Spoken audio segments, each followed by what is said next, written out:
500 కోట్ల రూపాయలు రిషికొండకు పెట్టారు. కమిట్మెంట్ లేని పరిపాలన ఇది. రిషికొండలో నువ్వు చెప్పి హోటల్ రిసార్ట్ కార్యక్రమం ఏదైతే ఉందో 230 కోట్లు 240 కోట్లు అది ఇప్పుడు విశాఖపట్నానికి నిజంగా ఆనిముత్యంగా ఉంది. అదే చంద్రబాబు నాయుడు యోగా కోసం యోగా గుర్తుందా? యోగా అనేది గుర్తుందా?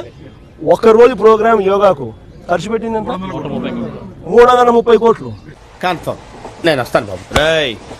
కనీసం నేనన్నా 240 కోట్లు పెట్టి బ్రహ్మాండమైన బిల్డింగ్ కట్టి విశాఖపట్నానికి తలమానికంగా ఉంది ఆ బిల్డింగ్. ఈ పొద్దు కూడా పోయినాను అనుకో, ఆ బిల్డింగ్ లోకి ఎవరైనా పోయి చూస్తే విశాఖపట్నం అంతా పోయిన టూరిస్ట్ ప్లేస్ కింద కనపడుతుంది.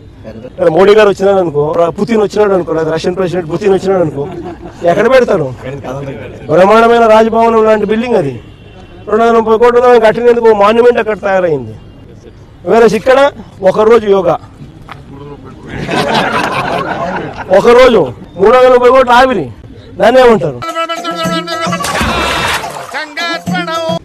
స్కామ్ కాకపోతే నా మాటలకి అయ్యే ఖర్చు పోయి మా మాటలకి ఎంత ఖర్చు పెట్టాను ఒకసారి మీకు అందరు కూడా ఏ ఉంది కదా, ఒకసారి అమెజాన్లో పోయి కొట్టండి ఒకసారి మాట ఖర్చు ఎంత అవుతుంది, వీళ్ళు ఎంత ప్రొక్యూర్ చేసినారని చెప్పి చూస్తే 50% తక్కువ ఉంటే నన్ను అడగండి. మళ్ళీ వస్తావరా? ఇంకెవడైనా వస్తాడా?